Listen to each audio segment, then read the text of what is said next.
रीवा जिले से एक हृदय विदारक मामला सामने आया है जिसने मानवता को झकझोर कर रख दिया है।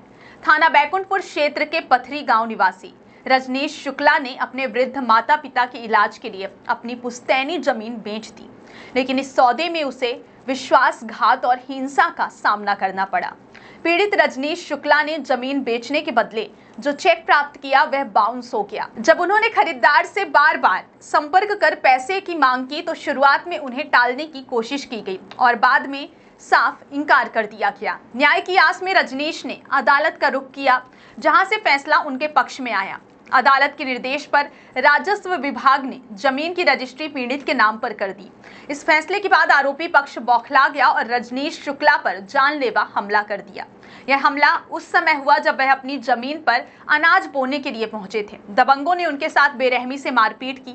मामले की जानकारी मिलते ही पुलिस ने शिकायत दर्ज कर ली है और चेक बाउंस की धाराओं के तहत जांच शुरू कर दी है। वहीं पीड़ित का कहना है कि उसका पूरा परिवार अब डर और तनाव में जीवन बिता रहा है। उन्हें लगातार धमकियां मिल रही हैं। यह मामला केवल एक आर्थिक धोखाधड़ी तक सीमित नहीं है, बल्कि इंसानियत को शर्मसार करने वाला है, जिसमें एक बेटे ने अपने माँ बाप की जान बचाने के लिए अपनी जमीन बेची, लेकिन बदले में उसे धोखा, हिंसा और भय मिला।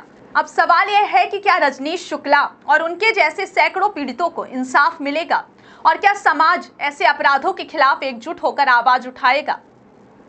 आपके लिए तमाम जानकारी हमारे संवाददाता मनीष दाहिया ने लाई है। ये हुई है भैया कि हम आज 8 साल से बीमार पड़ी हूँ। मेरा कैंसर हो गया था, मेरे को कैंसर की दवाई चल रही है। मेरा आदमी मेरे दवा के लिए मेरी ज़मीन बेचे हैं। संतोष शुक्ला पैसा नहीं दिया।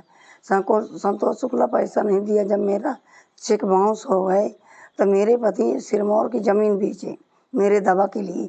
तो मेरी दवाई सिरमौर की ज़मीन से हुई है और ये मेरा पैसा नहीं दिया। मेरा 3 चेक बाउंस हो गए।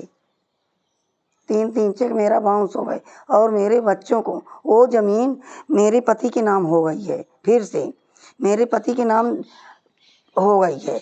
अब मेरे को वो ज़मीन बोने नहीं देता है, मारता है, गाली देता। मेरे बच्चों को मारा है, डंडे से मारा है और अपने ब्लेड से चीरा मारा है। अब मेरे बच्चों को नाम लगाया कि तेरा बच्चा मारे हैं, धमकी देता है कि यहाँ आओगे। घटना भाई साहब हमारे खेत जुता के उसमें धान छींटने जा रहे थे, तभी ये लोग दोनों बाप और बेटा और उनकी माँ मतलब औरत, ये लोग घेर लिए हमारे भाई साहब को अकेले मारने के लिए। तो जब मैं आया मना किया कि मत मारो, इतने में 3-4 लाठी मेरे भाई साहब को मार लिए और मैं दोनों को पकड़ा और साइड में किया तो मेरे को भी 2-3 लाठी मारे। इतने में कुछ देर बाद गाँव वाले भी इकट्ठा हो गए और जब मैं साइड किया तो ये लोग क्या बोलते हैं, अब ये भी ज़मीन जो तुम्हारी शेष पड़ी है उसको भी जोत लेना। हाँ, मैं देखूंगा अगर कल या परसों या 10 दिन 1 महीना बाद हम लोग के साथ कोई घटना होती है, मारपीट या कुछ भी, तो इसका जवाबदार नरेश शुक्ल, संतोष शुक्ल, सरला देवी और उनका लड़का अजीत शुक्ला होगा। ये हम आपको बता रहे हैं, प्रशासन हमारे ऊपर मदद करे। कब से विवाद चल रहा था? ये विवाद चल रहा था सर सालों से। रजिस्ट्री आपके नाम से हो गई? हाँ, रजिस्ट्री हमारे पिताजी के नाम फिर से हो गई। ये चीज़ को गांव वाले भी जानते हैं, पर ये इतना वो करता है दहशत की कोई जवाब नहीं दे पाता। इसके चाचा से लड़ाई हुई थी तो खुद अपने लिए आग लगा लिया था। ये ऐसा आदमी है। रजनीश कुमार शुक्ला, ग्राम पोस्ट पथरी, तहसील सिरमौर, थाना बैकुंठपुर। ये मारपीट हुई, क्या कुछ घटनाक्रम किस वजह से मारपीट हुई? ये सर 28 तारीख को हम अपने खेत में बोवनी कराने गए हुए थे। तो सुबह टाइम हमने जुताई करवा ली थी, शाम टाइम को हमारा अधिया नहीं था तो उसको लेकर आ रहे थे हम कि चलो बोवनी करवा लें। उसका नाम अशोक साकेत है। जैसे ही हम उसको लेकर वहाँ पहुँचे तो हम बोले कि जाओ धान छीड़ दो। तो संतोष शुक्ला 20-25 लेबरों के साथ हम मेरे बगल वाले खेत में जो उनका है उसमें धान बोनी कर रहे थे। हमारा जब अधिया वहाँ पर पहुँचा तो उन्होंने उसे मना कर दिया कि अशोक तुम खेत नहीं बोना।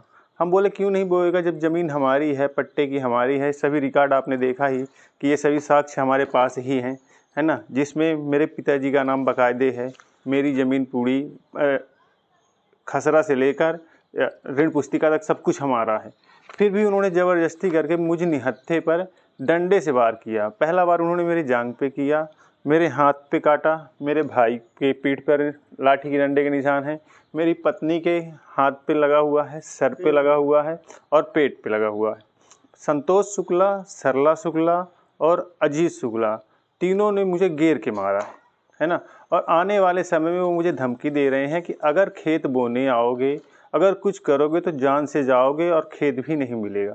तो मेरी प्रशासन से गुहार है। इन सब की वजह क्या है, कहाँ से ये बात शुरू हुई? इन सब की वजह सर ये है कि मेरी माताजी को कैंसर है आज करीब 7-8 वर्षों से। निरंतर उनका इलाज चल रहा है टाटा हॉस्पिटल मुंबई में। हमारे पास पैसे की किल्लत थी, जिसके कारण मेरे पिताजी ने उस ज़मीन को बेच दिया। जो कुम्हाई खेत है उसको 14 लाख रुपए में उनको बेच दिया, जिसके मेरे पास चेक के प्रमाण हैं, आपको दिखा रहा हूँ सर। चेक मेरे पास, जिसकी जो सभी चेक बाउंस हो चुके हैं। ये बाउंस की रसीद लगी हुई है, जो सभी चेक सर बाउंस हो चुके हैं। और अब वो तानाशाही के कारण हम लोगों को ज़बरदस्ती परेशान कर रहे हैं। कितने चेक दिए थे? 3 चेक दिए थे सर, 2 5-5 लाख के थे और एक 4 लाख का था। 14 लाख के चेक दिए थे। हाँ, और रजिस्ट्री में उन्होंने 15 लाख रुपए इंगित कराया है। उसके बाद फिर आप न्यायालय के पास गए? जी सर, बिल्कुल न्यायालय के पास गए। हमने तहसील में आपत्ति दर्ज की, कोर्ट में आपत्ति दर्ज की, एसडीएम के यहाँ आपत्ति दर्ज की। एसडीएम के यहाँ से हमें आदेश मिल गया, हमारे पिताजी के नाम पर ज़मीन हो गई, हम उस पर काबिज हैं। एक बार हम बोनी करवा चुके थे, करीब नवंबर में जब गेहूं की रबी आती है तब हमने जवा बोया था। उस जवा को इन्होंने रातों रात फसल को हमारी दवाई डालकर नष्ट कर दिया। उसके लिए हमने फिर रिपोर्ट किया था अगली बार। कब किया था अगली बार? 13/2/2025 को। उसकी भी सर कोई सुनवाई हमारे साथ नहीं हुई। ये पिछले बार की रिपोर्ट है हमारे पास, जिस पर कोई सुनवाई नहीं। इसकी फ़ोटो वोटो सब सहित, खेत की फ़ोटो सहित थाने में जमा है। इस बार की रिपोर्ट ये है सर। और मैं आम जनता से और प्रशासन से ये अपील करना चाहता हूँ कि अगर मेरे परिवार को किसी को कभी भी कुछ हुआ तो उसके पूर्णतः आरोपी संतोष शुक्ला, सरला शुक्ला, अजीत शुक्ला और उनके चाचा श्री नरेश शुक्ला जी होंगे। अब आप क्या चाहते हैं? सर मैं यही चाहता हूं कि मुझे भारत के और अपने रीवा ज़िले के प्रशासन पर मुझे विश्वास है कि मुझे न्याय मिलेगा। बस न्याय की गुहार लगा रहा हूं, बस और कुछ नहीं।